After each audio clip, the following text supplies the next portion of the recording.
เด็กหน่อยเด้ป๊าดพี่น้องเอ๋ยหลวงฝนหลวงป๊าดคุณน่ะตะย่านแท้ความเขา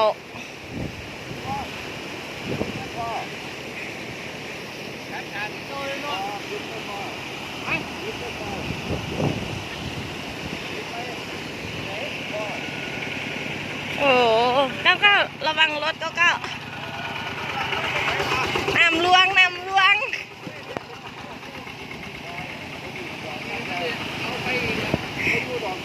จากสิได้ขอไผ่แรงมันนี่สิได้ขอน้ำท่วม